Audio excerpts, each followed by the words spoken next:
This trip ends with a crash, a broken wrist, surgery with wires and plates, experiencing firsthand how important and how amazing the flying doctors are, and the sad moment picking up what is left of my beloved Aprilia.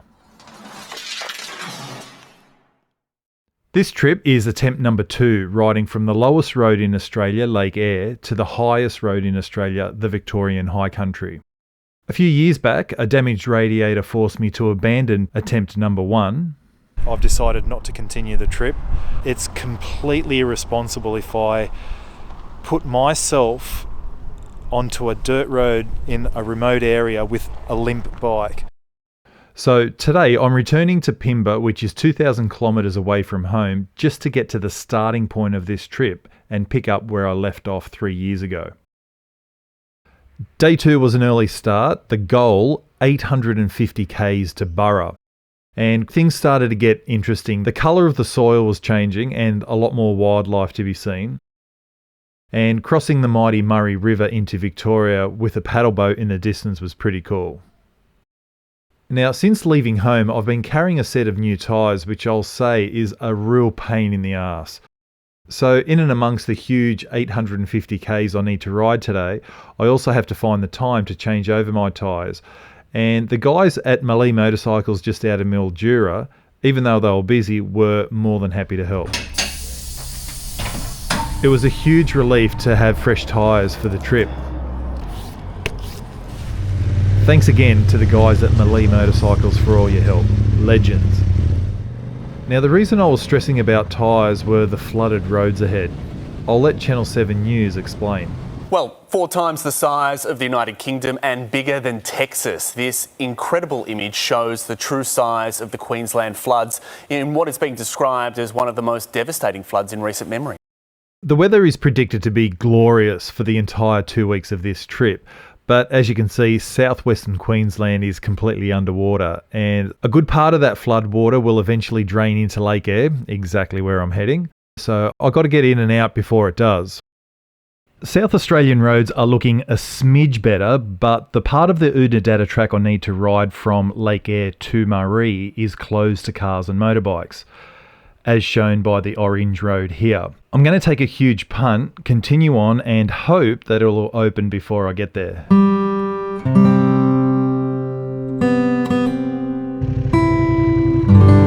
I crossed the border into South Australia and stopped at the Yamba quarantine station for my obligatory inspection. Good on you. Thanks. Oh, thanks. Cheers, mate.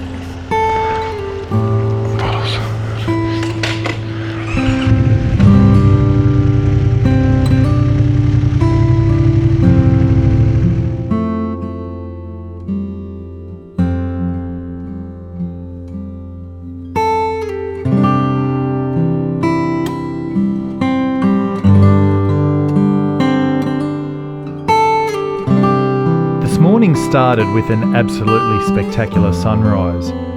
It finished with an even more spectacular sunset. I was on my bike, on the open road, and exactly where I wanted to be.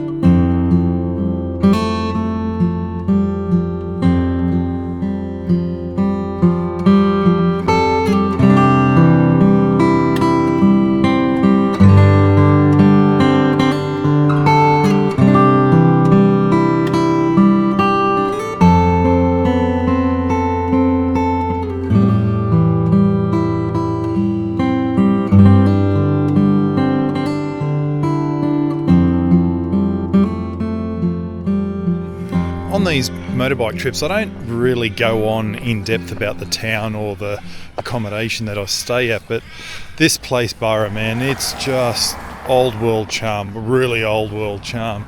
I mean, look at this is my accommodation. Look at these old cottages, man. Really brings everything back to life.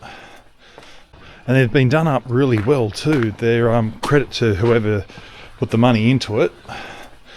I've got this first one, so excuse the mess. Even these old school pull down light switches, how cool is that? But yeah, I really love how the walls have got that stone texture to them. They haven't rendered over it to sort of lose that old stonework. Modern bathroom, you can't go wrong here. Like, this is pretty schmick. And then the kitchen, another pull down chain for the light switch. How cool is that? Look at that. It really is. It's pretty awesome. Right, a quick check of South Australian road conditions before departure. Remember, the Oodnadatta track is closed to small vehicles. Well, great news. My gamble has paid off and has now opened. Perfect timing for tomorrow. What fantastic accommodation. If you're ever considering coming through this area, here's my advice. Plan a night here in Burra. Stay at these beautiful old cottages and enjoy a really charming old town that is Burra. Now, the funny thing is, when I came through here on my Perth trip 3 years ago, I found this town, but look at this, look at the old buildings, just awesome.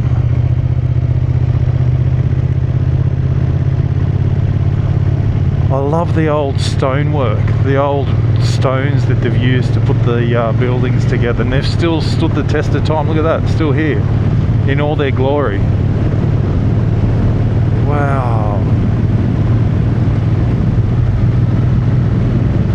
So as I was saying, I found this town by mistake, because on that Perth trip, oh, look at these old buildings, man. I'd tell a few stories there. So yeah, I found this town by mistake. I needed fuel, and this was according to the GPS, this is where it said the closest fuel was, and I was running on fumes by that stage. I came into town, there was a glorious orange sunset, and I thought, look at this place. And I remember saying to myself, next trip, I'm going to plan to come back here and stay the night, and I did. And not just stay the night, but stay in those old cottages. Fantastic. All right, the show must go on.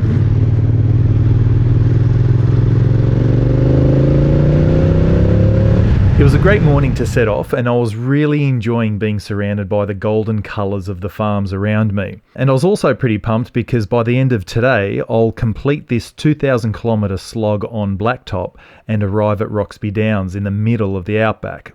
You can see the wind turbines up on the hill there. Now, the awesome thing is you can see these wind turbines from up in the plain. When you fly from Sydney to Perth, you're probably at about 39,000 feet or thereabouts. And you can see them from up there, and I'll pop a photo in that I took from a previous flight. But it's not until you get on the ground and you see how big they, and especially just the blade itself, man, that's just massive. Cool.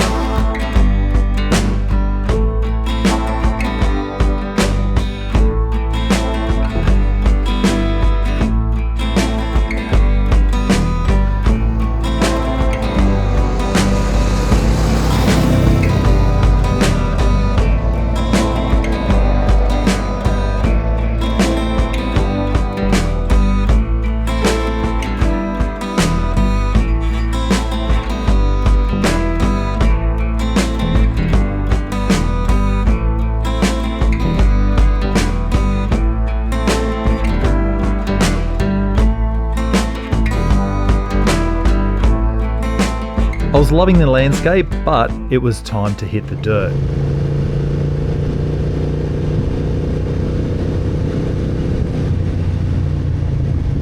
Riding along these back roads, you can see firsthand how bad the current drought is and what a local described as the worst he has seen in 50 years here. Droughts also exacerbate another danger, especially to us riders: bull dust holes. Thinking of the record-breaking flooded roads ahead in comparison to the prolonged drought here, these extremes are just blowing my mind, and more reason just to take it easy. G'day fella. I better give him a bit of room. I don't want to scare the poor guy. It's okay, it's okay.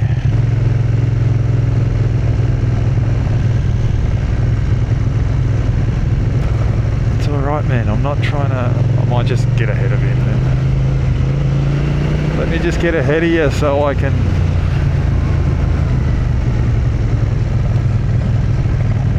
leave you alone. Awesome, look at that, awesome.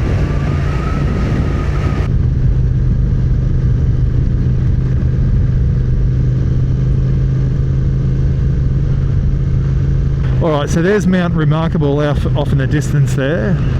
And there's supposed to be a nice twisty road through a gorge or something down here. I don't even know if it's asphalt or whatever. We'll find out in a tick, I guess. Okay, so at this point I rejoined the main road to enjoy twisty asphalt all the way to the coast, flanked by the Mount Remarkable mountain range to the right. As I turn left onto Port Germain Gorge Road, this is the road where I had the accident, and I just want you to listen to the engine revs. This sounds right. I do have to get to Port Germain, that's on the water, and head directly north from there. As you can hear, I'm cruising along, taking it super chill and completely loving being on the bike in this beautiful weather, in this magic countryside. I didn't want to be anywhere else than on the bike right here, right now. Next minute.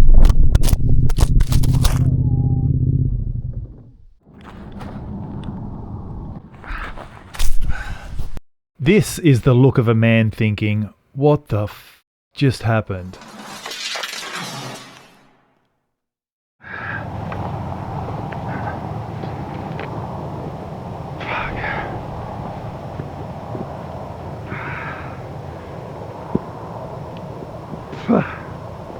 How you going, mate? You right?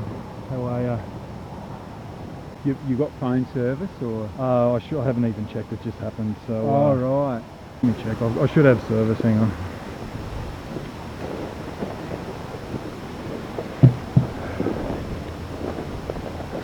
The front wheel's fucked. It's not going. Yeah, the anywhere. rim's buggered, eh? Yeah. Oh no, she'll be right. It'll buff out.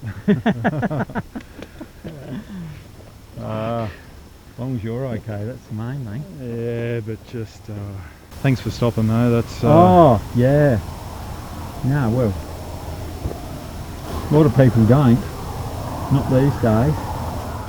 Alright, now because I was amped up on adrenaline, I didn't feel the pain of my broken wrist until I looked down and saw that it was sitting off centre. I knew then that I needed medical help, and with the smashed front rim, the trip was over. But the journey home and my recovery has just begun. Alright, so just admiring the scenery out here, and I just totally missed the corner because I was just off looking at the scenery and Mount Remarkable over there. And so I was really lucky because this is Pete who helped me out. He knew the person whose paddock I crashed into and soon after drove me to the closest hospital. Thanks, Pete. A second person stopped, Mick, who luckily was a motorcyclist himself. Mick waited for the farm owner to arrive with his tractor, recovered my bike, and by the time I arrived at hospital, Mick had sent me a text message saying the bike had been recovered and all was sweet. Mick, quite simply, is the greatest bloke in Australia. If you crash, we all want a Mick there because what he did for me in the coming months was simply incredible. Stick around to find out. A huge thanks to both Mick and Pete for stopping and helping me out. The only thing I could do was leave the bike in the paddock and now the walk of shame to the ute to get to hospital. Alright, so yeah, done myself over pretty good. I don't know what I'm going to do from here, but well, first up, get this checked out, and yeah.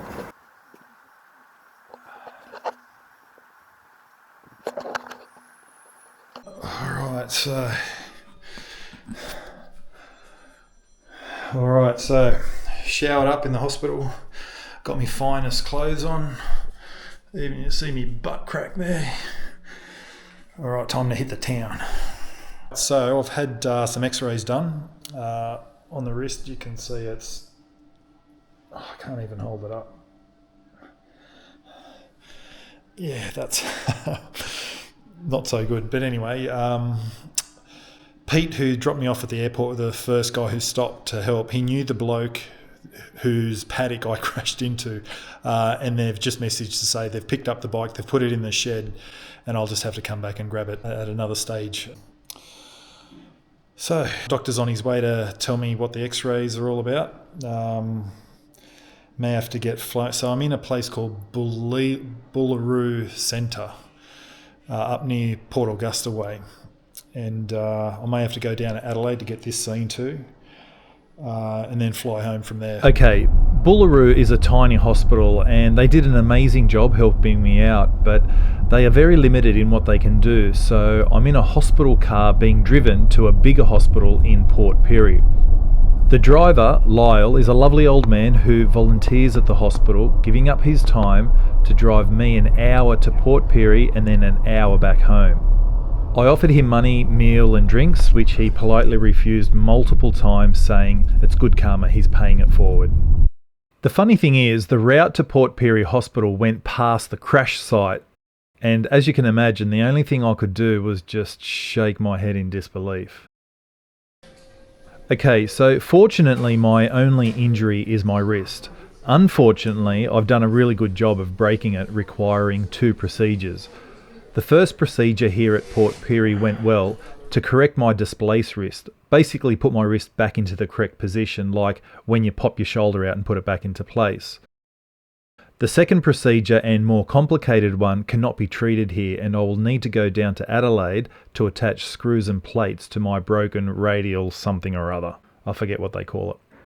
Okay, so how do you like my hotel tonight?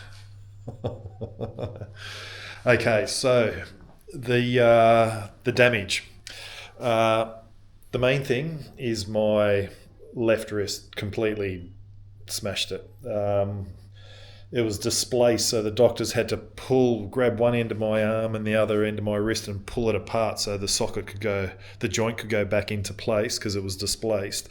But then the joints also got multiple fractures as well. So, and that's about it. Fortunately, it could have been a lot worse, but that's about it for now.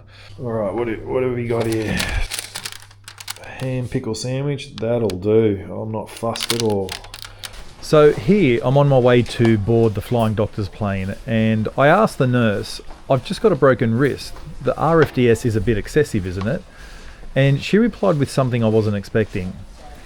Everything in South Australia is regional, therefore all major injuries are flown to the Royal Adelaide Hospital for treatment. Besides, there are 2 people on board who are critical, and there's a spare seat for you. You're right, just to take a few steps into that chair. Right? Now, when you think about it, she's right. Adelaide is the only city, the only place in South Australia with all the equipment. Everywhere else are small hospitals to provide initial care. So, welcome aboard. No dangerous. Yeah, just a reminder to walk right around it. Okay. And I'm going to get you in the front seat there, and it's just the patient just in front of you, but that's right. We'll give you a safety briefing. Sure, no worries. I don't feel cold for a lung test. You start. Okay. You can't have, are you allergic to endone or? I closed the separator as well.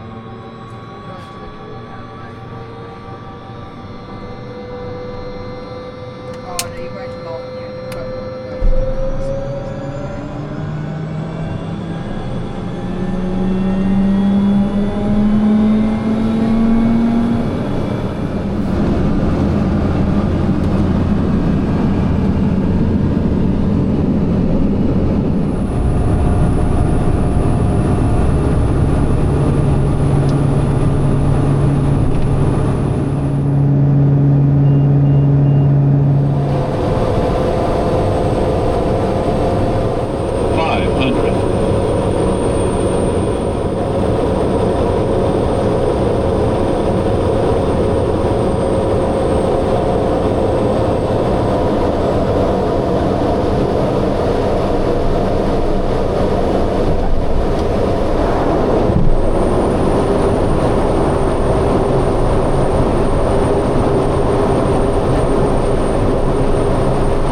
So you would have seen in my videos, I'm a big fan of the RFDS. I make a big deal out of it, and part of my pre-trip preparation is to make a donation. Never did I ever think I'd be using the services though. Wow. And I can tell you what, man, these guys are just awesome. They're just here to help you in when things go wrong, and can't say thanks enough. I really can't. Just very quickly to pop in here, it's about 2 a.m. in the morning here in Adelaide, and the RFDS are pumping. My aircraft is being refueled for another 2 more flights and another one on standby. Literally angels in the sky. Okay, being the Easter long weekend, the Royal Adelaide Hospital is keeping operating theatres open only for critical life-threatening injuries. So I won't be operated on until 5 days' time. I totally get that. So that means I'm now going to head home and get everything seen to back home, which will probably make things easier in the long run. I made my way to Adelaide Airport to fly home. One great thing working for an airline, Virgin in particular, is we get freebie flights, and on this occasion it was an absolute blessing and made the whole situation a touch better. The 1 hour 40-minute flight home gave me a chance to rethink my life choices on this trip and have a much needed short sleep before catching the train home. So attempt number 1 ended with a broken radiator. Attempt number 2 ends with a broken wrist, and this is the walk of shame home. 2 days of travel to finally get back home. Oh my God, I've never been so happy to be back home.